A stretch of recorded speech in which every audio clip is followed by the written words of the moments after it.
The CFPB is nothing more than Joe Biden's DEI Enforcement Bureau. Plan. Meanwhile, Biden is going out of town. Bumbling Biden has left the country. I'm curious as to why any bank or any regulator would somehow assert climate change as part of the regulatory process.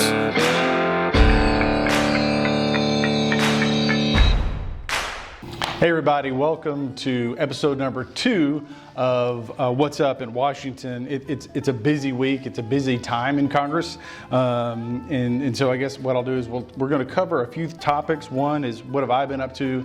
We'll talk about the MATCH Act, M-A-T-C-H. We'll get to that in a moment. We're going to talk about the border, and then just a quick highlight on the debt ceiling. That'll be an ever-present kind of update as we go through weekly, just because it's constantly shifting sands, and it's incredibly important that we don't default. And right now, if there is a default, you can refer to it as the Democrat default. So first, we'll talk about financial services. I'm on that committee, banking, and the stock market, interest rates, and so forth. There's an agency out there called the CFPB. And, essentially it's bought into kind of woke economics, and it's penalizing the banking sector by way of regulation. What makes them unique is a lot of your agencies, there's some accountability because their budget, their monies that they're appropriated come from Congress. Well, the CFPB is insulated from the appropriations process, so they've essentially run amok. And so myself and Roger Williams and Andy Barr, we authored a letter. If it were up to me, we would totally do away with the CFPB. I was in subcommittee, and I started with a quote from Hamlet, "To be or not to be." And my opinion is not to be. And I said something to the effect of, I can't think of an agency that deserves to die a more painful death than the CFPB, because when you look at it, it's a relatively new agency, and everything that they were doing before can easily be essentially delegated back to the agencies that were already doing it. They're beginning to legislate as if they are members of Congress by simply issuing rules that they give out by way of press release. Well, guess what? That's not their job. That's our job. And you have the ability to hold us as Congress accountable. So what's happened is these woke agencies are using the banking crisis to expand their authority and take away our rights. I, for one, have had enough of that crap, which is why I've introduced the MATCH Act. And so essentially it's mandating the abolition of threat to consumer happiness, match. And so, like I said before, if there was ever an agency that should be burnt to the ground, I'm providing the match for that. And so what we're going to do is basically through attrition, by freezing hiring at the agency, we're going to reduce the size of the workforce, thus reducing the number of man hours they have to target and over-regulate our banks.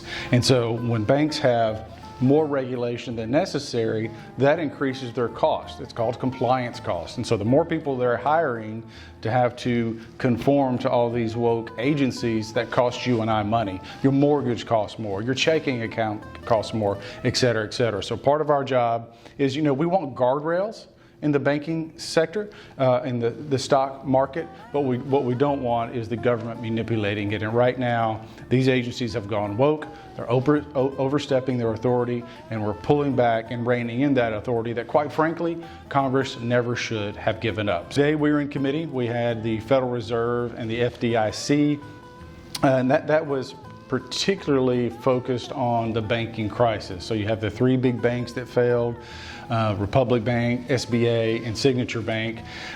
2 were in California, 1 was in New York. And so their own internal analysis concluded that the regulation was good enough, the rules were there, that the supervisors or the regulators had the authority to make sure the banks were complying with the rules, the rules of the game, right? Whether it's a small bank or a big bank, everybody should be playing by fair rules. And these banks were taking liberty with the rules, and they were not in compliance. And so, not to get into kind of a math lesson, but when interest rates went up, it increased their exposure, and then kind of the ensuing banking crisis occurred. I don't think this is, well, it's not a systemic problem. These banks were poorly run, they were poorly managed, and they were poorly supervised by the Federal Reserve and the FDIC. And so what we said is, you don't need any more authority, no more authority, because you didn't use the authority that you already had. All right? And so don't come to us wanting more power when, quite frankly, I think you have too much anyway. But the power that you did have, that you did not wield it responsibly. So again, enough is enough. I've said it before and I'll say it again. Ronald Reagan warned us. The scariest phrase in the English language is, I'm from the government and I'm here to help. The last thing we need is Congress giving these woke agencies more power. On the border, Republicans promised to address the border.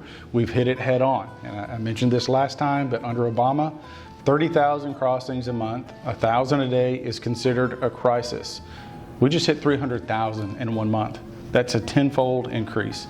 You don't have to be a conservative to understand that that's a problem in America. So for those of you in Middle Tennessee that see this, Rutherford County is roughly 350,000 people. Williamson County is 250,000 people. Murray County is 100,000 people. So in 1 month's time, you have as many people moving into this country illegally as you have essentially the entire population of Rutherford County or Murfreesboro. And we just caught someone on the terror watch list. This is a crisis of gigantic proportion. And so we passed a bill that ensures the continuation and the completion of the wall. It can be a physical wall. It can also be a technologically enabled wall, but we need to secure our border. Meanwhile, what is Joe Biden going to do? He's going out of town. He's taking a trip. We have the debt crisis. Republicans put forth a plan. Is a responsible and thoughtful plan. And what is he doing? He's going out of town. So at a time when our country is in crisis, we have a banking crisis, we have a border crisis, we have a spending crisis, and we're hitting our debt ceiling. Our president is going out of town. Let me be clear. If we default, this is a Democrat default led by Joe Biden, and it is his fault for not being a true leader. With that, that's a quick hit on what we're doing this week. There's more to come. If anything substantive happens on whether in the banking sector or at the border or when it comes to the debt ceiling, just know we'll get that information to you as quickly as possible, just in the same way that I did during COVID, where I was doing those daily updates. I won't bore you with the daily update, but if something is kind of a breaking news and I think that you need to know it as I know it, I'll make sure that you know it. Thank you. God bless. And we'll see you next time.